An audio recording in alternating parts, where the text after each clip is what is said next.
always been accused of doing popular things, but the most popular thing I could do here tonight probably is come in under time at this late hour of the evening. Thank you very much, Breed, for your introduction, and I want to express my thanks to Joe Mulholland for inviting me to speak here again this year.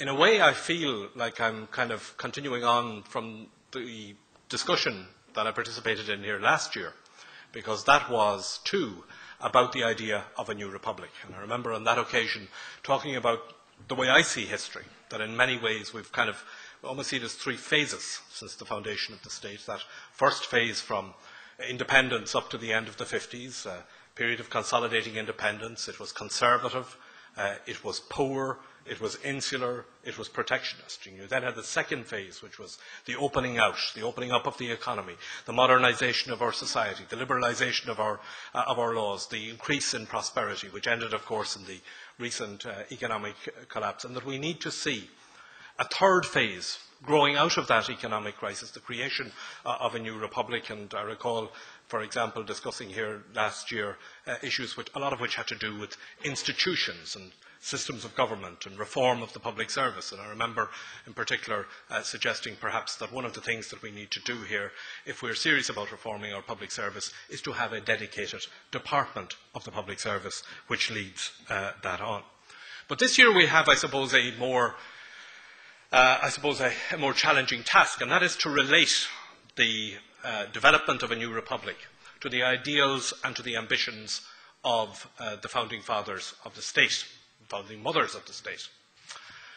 And two things happened to me yesterday which caused me to kind of join the two pieces together. One was a visit to the digital hub in the Liberties of Dublin, much of it located in the old Guinness buildings. And the second was a walk that I took through a historic part of our city with descendants of the signatories of the 1916 Rising. I was very privileged yesterday to walk with grandson of James Connolly, two granddaughters of Thomas MacDonagh, a granddaughter of Ned Daly, who in turn was related to Tom Clark, and other relatives of the descendants of the 1916 leaders. From the GPO, the track they took through Henry Place, down Moore Lane, into Moore Street, into 16 Moore Street, where they eventually decided to surrender. And then the walk from there up to where they were eventually rounded up in the rotunda. And it was an embarrassment to walk with people whose grandparents had taken such a courageous stand there through such a derelict part of the centre of our city.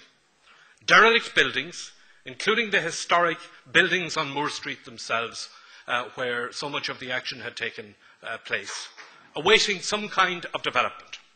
And the development being proposed for it, and for which planning approval has been given, is a kind of a shopping centre like Dundrum, which will obliterate the historic walk and the historic journey that these leaders took at the time, which probably will not now take place because the developer and the development and the properties are going into Nama.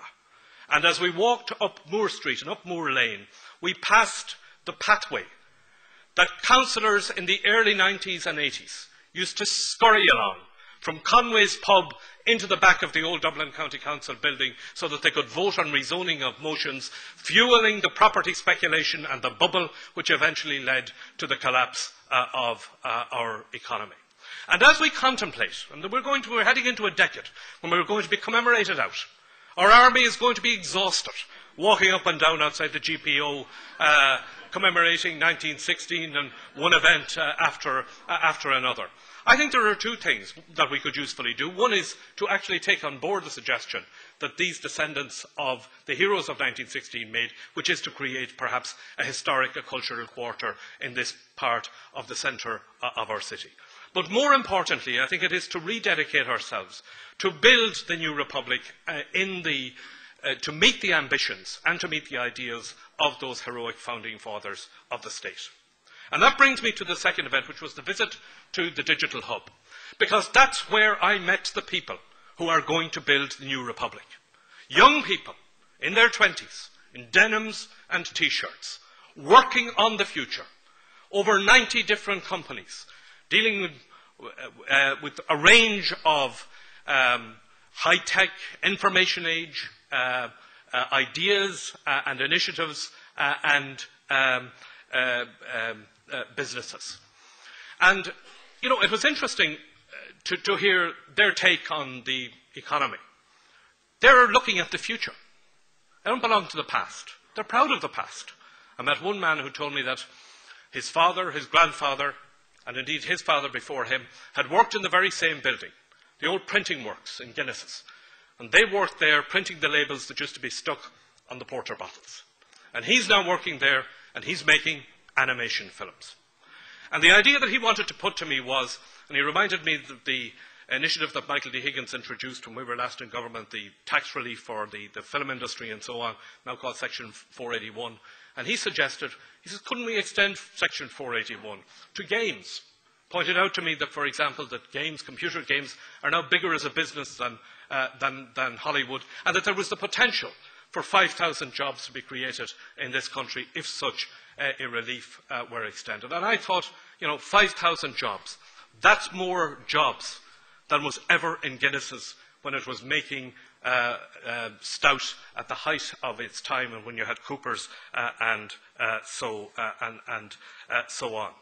And I think that what we have to do, you know, and it is, we often, when we get to talk about, you know, the new republic and how it's going to be framed and so on, we talk because we're politicians and we're people, we're historians and we're economists and we're administrators and so on. We talk about institutions. We talk about governance and, you know, restructuring and so on and so forth. What we have to talk about, I think, is enabling a new generation of people to get on with business, to get on with making a life for themselves and to building the new economy. Because the new republic is not just about political institutions. The new republic is about enabling people to live their lives and to build a better society. And there is always this tussle, and I think it's in this discussion, between what we need to do in the immediate term. What are we going to do about the 3 billion? What are we going to do about reforming the public sector? What are we going to do about this institutional reform or that institutional reform? And then, you know, where's the vision? You know, what are we trying to achieve? I think part of our problem is that we tend to err on either side. We tend to be either too short-term or too visionary. And what we need to do, I think, is find ourselves a point on the horizon that is long enough to be visionary, and yet at the same time that is within a time scale that is capable of being realistic. And the point on the horizon that I want to suggest to us, that I think we should pick and that we should aim to do a number of things towards, is 2021. It'll be the centenary of, you know, the treaty and the foundation of the state and all that goes with it. It's about 10 years away. We tend to think in decades. It's the lifetime of 2 Doyles or 2 governments. And we need to have a look at what it is we want to do over that period of time. And in doing that, the first thing I think that we have to take on board is that the world will have changed again by 2021. And we need to think, by the way, not just Ireland. We need to think world. Because the 20-year-olds, the 20-somethings that I met in the Digital Hub, that's what they think, and that's what we need to think if we're going to have a successful country. And we need to think about that kind of 2021 point at the horizon, when there'll be an extra billion people in the world. There'll be an extra 750 million people who will have joined what is broadly called the middle class and will be part of the whole global trading system. When the economic powerhouses of the world will have shifted, China and India and so on, we know what is happening there. When there'll be an increased demand for energy, and yet at the same time the availability of oil and access to it will be greatly reduced.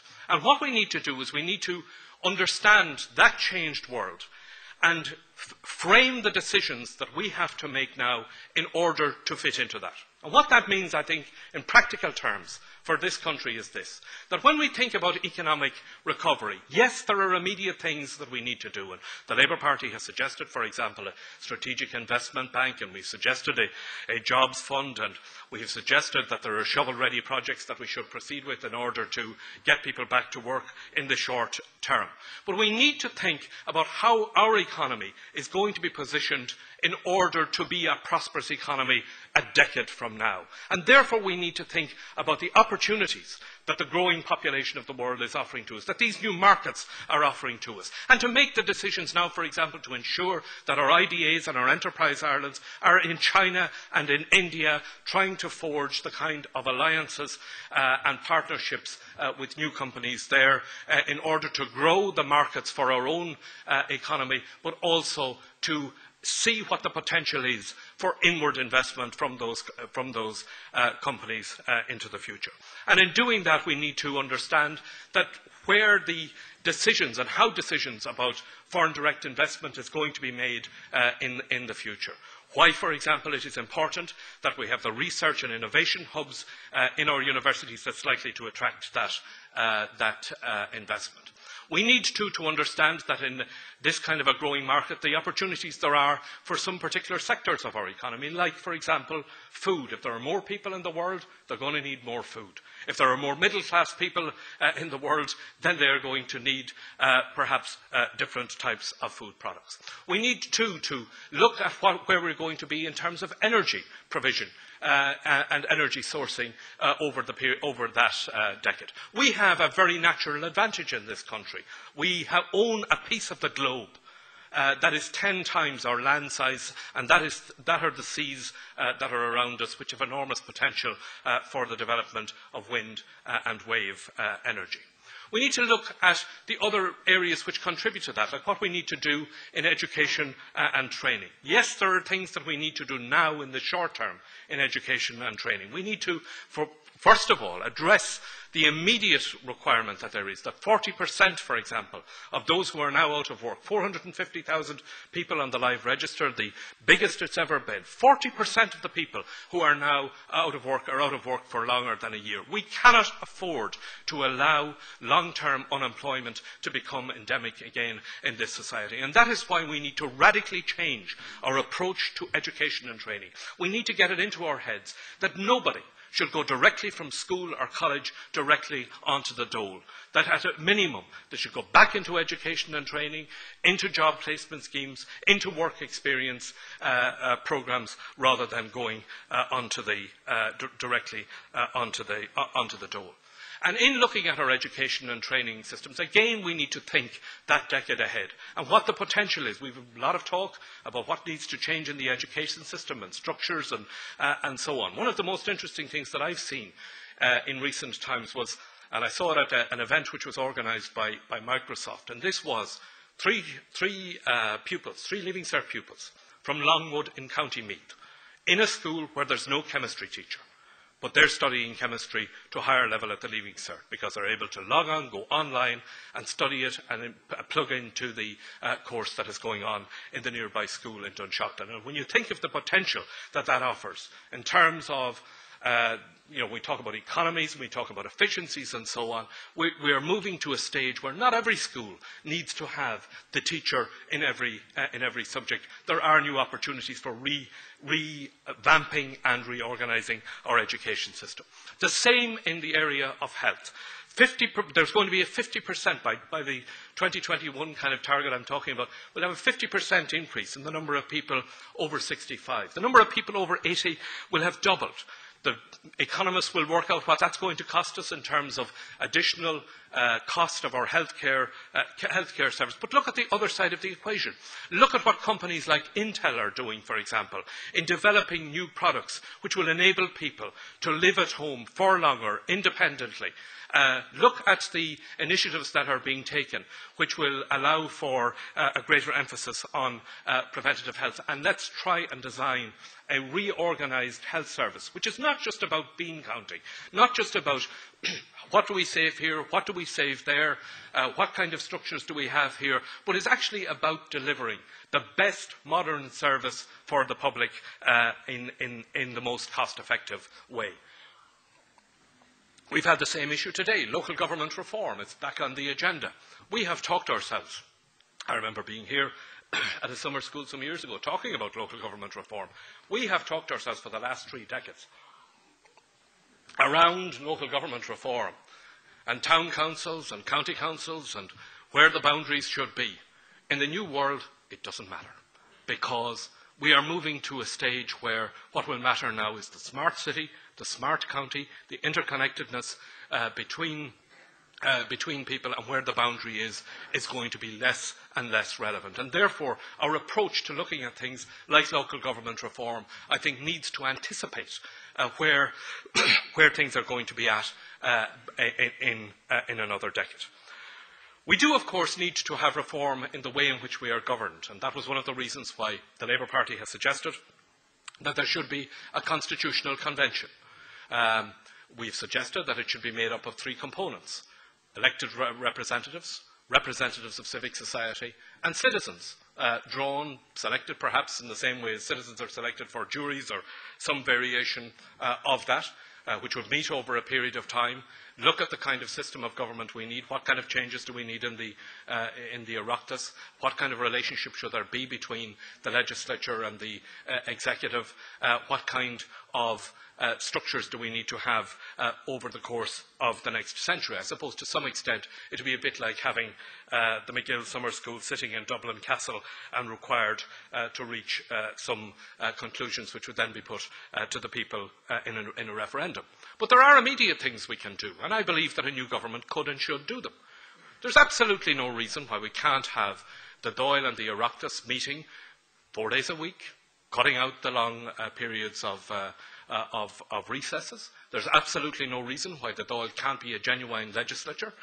Every piece of legislation, particularly reforming legislation that doesn't involve major costs on the state, there's absolutely no reason why that must always come exclusively from the executive. You take, for example, an area that has been talked around over the last number of years, the whole problem there are in apartments, in multi-unit developments, where management companies, the requirement to put in place legislation to regulate management companies, to govern the way in which they work. It's a hugely relevant issue for people who have bought apartments or bought houses in mixed developments, and where this is unregulated. Absolutely no reason why the legislature shouldn't be enabled to go ahead and do the reforming legislation which is required in that area. And what is required there is for a new government to have the confidence to allow the Oireachtas to legislate and to make reforming laws. But of course, to do all of that, there has to be change. And the principal change that has to take place in order for any of that to happen is political change. I am sometimes interested to see some of the discussion that there is about the necessity we must change the system. Talking about changing the system is about looking at your favourite football team and seeing them doing badly and saying, God, we must change the rules of the game. What most teams do when the team is doing badly is they change the team or they change the manager. And that is the first change that we need to undertake in doing that. And when we do that, I think that it mustn't be simply a case of changing the guard. Because as Richard has said, the challenges that face a new government are very difficult. And I believe that when a new government is elected, and I hope that it will be elected sooner rather than later, I believe that we must assemble around that government the very best talent that is available in this country.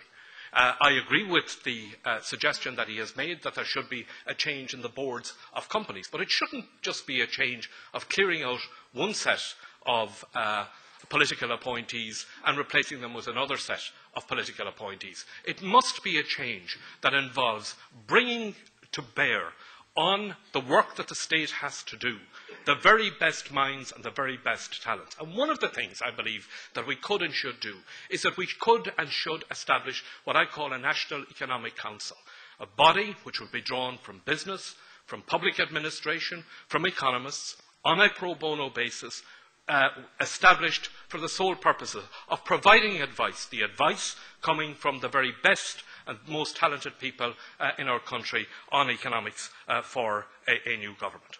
But back, I suppose, to the issue of the Founding Fathers.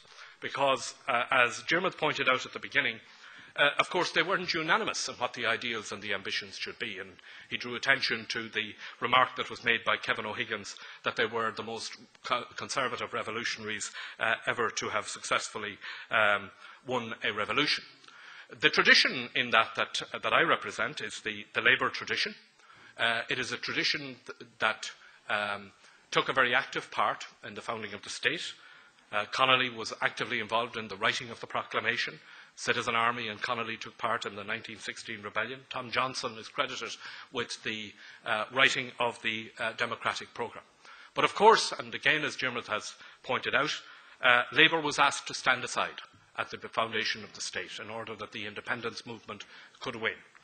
Not only was Labour asked to stand aside at that point, but I think it seems to me, in looking at the history of the Labour Party and the Labour movement over the intervening decades, there were many occasions when Labour was also, or it was gently hinted to Labour, that if not only that it was asked to stand aside at the beginning, but that perhaps it should occasionally stand back and know its place in the intervening years. That no longer applies. The Labour Party's objective at this point in time is to seek to lead a new government. I know there are people who, say, God, that's awfully ambitious for the Labour Party, and is it realistic, and so on, and are they losing the run of themselves and moving out of their assigned place? But, every other modern democracy in Europe, we regard that as perfectly normal, that a Labour Party or a Social Democratic Party would come to lead a government, and it has happened repeatedly in most European democracies. And it will happen here too. Thank you very much indeed.